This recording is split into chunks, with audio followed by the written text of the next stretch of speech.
इंसान इंसान के साथ मिलकर इंसान बनाया है, इतने कि आज 800 करोड़ लोग हो चुके हैं। लेकिन इन 800 करोड़ लोगों की भीड़ में तुम कहाँ हो? तुम्हारी पहचान क्या है? वो क्या है जो तुम में खास है, जो तुम्हें इन सब से अलग बनाता है? हो सकता है तुम कहो मेरा अपीयरेंस, पर ऐसा नहीं है। तुम्हारी पूरी की पूरी बॉडी को बनाने वाला जो जेनेटिक कोड है वो भी तुम्हारा नहीं है, तुम्हारे पेरेंट्स का है। टेक्निकली पूरा उनका भी नहीं है, बट एनाटॉमिकली तुम जस्ट अनदर ह्यूमन जेरोक्स हो, and that is true for 99.9% of your DNA, but that 0.1% of your DNA says Maya. और अगर तुमने भी मेरी तरह बचपन में बहुत ज्यादा सीआईडी देखा है तो तुम्हें पता होगा ये 0.1% जो वाला पार्ट है ना, ये बस डीएनए प्रोफाइलिंग का काम आता है। कभी क्रिमिनल आइडेंटिफिकेशन होगा इससे, नहीं तो पैटर्निटी टेस्ट, न इसकी वजह से मैं क्राइम कर सकता हूँ, नहीं चीट कर सकता हूँ।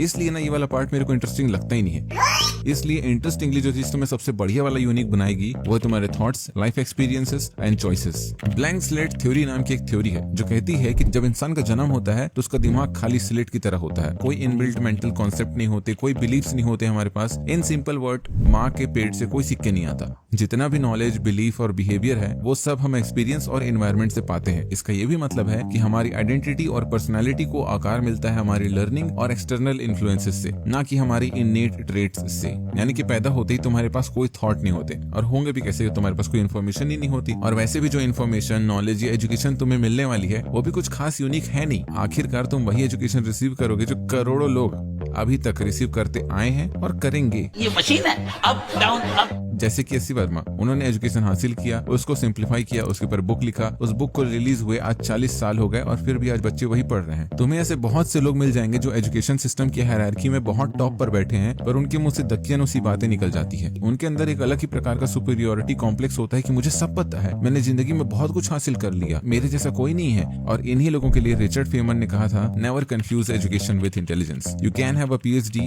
And still be an idiot. क्योंकि उन्होंने एजुकेशन को उस तरीके से नहीं लिया जिस तरीके से उसे लेना चाहिए था। अधिकांश लोग एजुकेशन को एक जरिया मानते हैं नौकरी पाने का, ना कि अपनी जिंदगी बदलने का। और यही हमारी एजुकेशन सिस्टम का फेलियर भी है कि हमारी एजुकेशन सिस्टम हमें फैक्ट्स रटाती रहती है या फिर हमें ये सिखाते रहती है कि हमें क्या सोचना है, बल्कि उसका काम हमें ये बताना है कि सोचते कैसे हैं। तुम्हें अगर कोई इन्फॉर्मेशन मिलती है तो तुम उस पर ध्यान लगाओ, उसके ऊपर सोचो, विचारो, तुम्हारे मन में उसके लिए सवाल उठेंगे, डाउट्स क्रिएट होंगे। और यही ऑब्जेक्टिव है एजुकेशन का। ये जो तरीका है सोचने का, ये तुम्हें एक थॉट से लेकर दूसरे थॉट तक क्यों करते जाएगा, एंड हेंस तुम एक अच्छे थिंकर बन पाओगे, एंड हेंस तुम वो चीज डेवलप करोगे जो कि तुम्हें सबसे अलग बनाएगा, वो है तुम्हारा थॉट प्रोसेस। क्योंकि जो थॉट्स हैं वो प्राइमरली तुम्हारे कंट्रोल में नहीं होते। जैसा आर्थर शोपेनहाउयर ने कहा था, man can do what he wills but he can not will what he wills. इसी से रिलेटेड बेंजामिन लिबर्ट ने एक्सपेरिमेंट किया था, जिससे हमें ये समझ आया कि जब दिमाग कोई डिसीजन लेता है तो उसका जो प्रोसेस है वो सैकड़ों मिली सेकंड पहले ही स्टार्ट हो जाता है कॉन्शियस माइंड तक पहुंचने से। और जब वो कॉन्शियस माइंड तक पहुंचता है तभी इंडिविजुअल अपने डिसीजन को लेकर अवेयर हो पाता है। मतलब तुम्हारे डिसीजन मेकिंग में सब कॉन्शियस माइंड का रोल ज्यादा है कॉन्शियस माइंड से। या फिर तुम ये कह सकते हो कि तुम्हारी अधिकांश लाइफ के डिसीजन तुमने नहीं लिए, बल्कि तुम्हारे सबकॉन्शियस माइंड ने तुमसे लेवाया है। लेकिन सबसे इंटरेस्टिंग बात यह है कि ये जो प्रोसेस स्टार्ट हुआ सबकॉन्शियस माइंड से लेकर कॉन्शियस माइंड तक पहुंचना, फिर बॉडी के द्वारा उस पर एक्शन लेना और फिर उस एक्शन का रिएक्शन फेस करना, सबकॉन्शियस माइंड को ही पड़ता है। यानी कि जो रिजल्ट आता है उसका सबसे ज्यादा फर्क सबकॉन्शियस माइंड को ही पड़ता है। जैसे कि तुम्हारे इस वीडियो पर क्लिक करना या फिर ऑनलाइन किसी भी तरह का कंटेंट कंज्यूम करना। 2024 में Oxford word of the year था ब्रेन रॉट,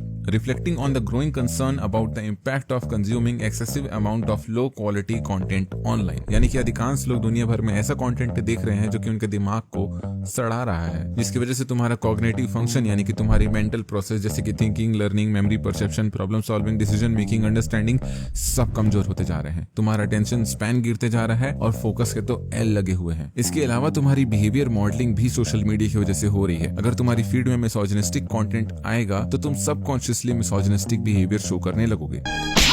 मैं हर ख्वाहिश पूरी कर देता हूँ। एंड पर्सनली ये चीज मैंने एक्सपीरियंस किया है कि जब अतुल सुभाष केस के दौरान मैं रिसर्च कर रहा था तो मेरा पूरा का पूरा फीड औरतों को गाली बक रहा था और सडनली मेरी बातों में भी मिसोजिनी छलक रही थी। एंड इस तरह की चीजें मैंने कई बार एक्सपीरियंस किया है। तुम्हारा फीड जैसा रहेगा तुम्हारा मेंटल मेकअप वैसा ही होता जाता है। अगर वो निगेटिव न्यूज और हेटफुल कंटेंट से भरा पड़ा है तो तुम भी वैसे ही ट्रेट शो करने लग जाओगे। इसलिए अगर मुझे एंटरटेनमेंट के लिए कोई कंटेंट देखना भी है तो मैं बीबी की वाइन की वीडियो देखना ज्यादा प्रेफर करूंगा रादर देन कैरी मिनाटी। क्योंकि एक इंसान सिचुएशनल कॉमेडी कर रहा है और एक इंसान किसी को बस रेंट कर रहा है अब्यूसिवली। ये चीज सच में बहुत ज्यादा टॉक्सिक हो जाती है, देखने वाले के लिए भी और बनाने वाले के लिए भी, क्योंकि मैंने भी ऐसा कर रखा है। पर अच्छी बात यह है कि अब हम इंडियंस कॉमेडी और एंटरटेनमेंट के अलावा एजुकेशनल कंटेंट को भी तवज्जो दे रहे हैं, एंड शायद इसका रीजन है कि वो अपने कंटेंट कंजप्शन को लेकर अवेयर होते जा रहे हैं। So in my opinion roasting, ranting type का जो कंटेंट है जिसमें तुम डायरेक्टली किसी को बस बक रहे हो, कहीं झगड़ा हो रहा है, कहीं मारपीट हो रही है, एक ऐसा कंटेंट जो कि कोई वैल्यू तुम्हें प्रोवाइड नहीं कर रहा, वो सबसे चीपेस्ट फॉर्म ऑफ कंटेंट है। एंड जो रिचेस्ट फॉर्म ऑफ कंटेंट है जैसे कि डॉक्यूमेंट्री, एजुकेशनल वीडियो या फिर एंटरटेनमेंट भी जो कि क्रिएटिवली किया जाए, वो सबसे बेस्ट फॉर्म ऑफ कंटेंट है जो कि तुम्हें कंज्यूम करना चाहिए। तुम जितना थॉट प्रोवोकिंग कंटेंट कंज्यूम करोगे वो उतना ही बेटर होगा तुम्हारे सबकॉन्शियस माइंड के लिए, क्योंकि अल्टीमेटली वो तुम्हारे थॉट प्रोसेस को और ज्यादा रिफाइन करता जाएगा। क्योंकि स्टडीज कहती है हमारे थॉट्स यूनिक नहीं होते, हमारा थॉट प्रोसेस यूनिक होता है। भले ही दो आदमियों को सेम थॉट आए, पर यह बात जरूरी नहीं है कि उसका प्रोसेस सिमिलर हो।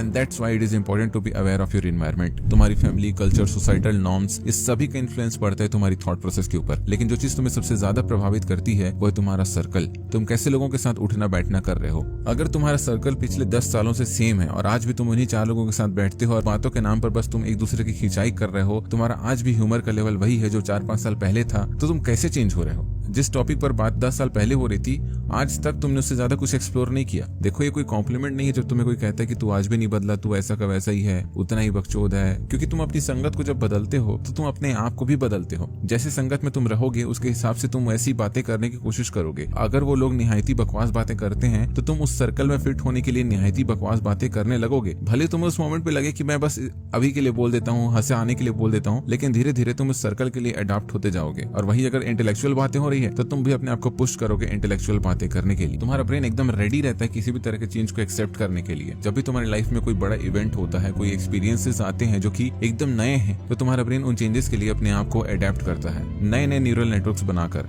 और इस तरीके से तुम्हारे जो थॉट पैटर्न्स हैं वो भी चेंज होते हैं। लेकिन ये जो इवेंट है ये बार बार होते रहने चाहिए ताकि तुम्हारा ब्रेन समझ सके कि ये चीज तुम्हारे लिए इंपॉर्टेंट है, और इसी को न्यूरोप्लास्टिसिटी कहा जाता है। तो सोशल सर्कल आपको वैसे ही इन्फ्लुएंस करता है जैसा सोशल मीडिया इन्फ्लुएंसर्स और कंटेंट करते हैं, but in a more personal way. और इन सब का योग है तुम्हारे जीवन के अनुभव जो हम सबको एक दूसरे से अलग बनाते हैं, हम सबको यूनिक बनाते हैं। हालांकि अधिकांश लोगों के जीवन में आने वाला उतार चढ़ाव बहुत ज्यादा अलग नहीं होता, लेकिन उससे जूझने वाले लोगों का थॉट प्रोसेस जरूर अलग होता है, उनका पर्सपेक्टिव अलग होता है, और इसमें जेनेटिक का बहुत ज्यादा बड़ा रोल है। दो लोगों का सेम परिवेश में परवरिश होने के बावजूद उनके इमोशन, स्ट्रेस हैंडलिंग और आइडियाज में फर्क देखने को मिलेगा because of their genetic makeup, क्योंकि हर ह्यूमन का एक यूनिक न्यूरल नेटवर्क होता है। इस प्रकार से कोई भी दो इंसान किसी भी सिचुएशन को एग्जैक्टली सेम तरीके से एक्सपीरियंस नहीं करते, एंड हेंस उनकी लाइफ के डिसीजंस एंड चॉइसेस अलग अलग होते हैं, और इस तरीके से उनकी जिंदगी अलग और यूनिक बन जाती है। और जब ऐसे ही यूनिक और इंपॉर्टेंट लोगों की डेथ हो जाती है किसी और की लापरवाही की वजह से, तब कितना बड़ा नुकसान इस दुनिया को होता है उसका हमें कोई अंदाजा नहीं है। तुम्हारा क्या मानना है कमेंट में बताओ। बाकी अगर तुम्हारे पेरेंट्स बहुत अच्छे हैं तो तुम इस वीडियो को मत देखना। See you in the next, bye.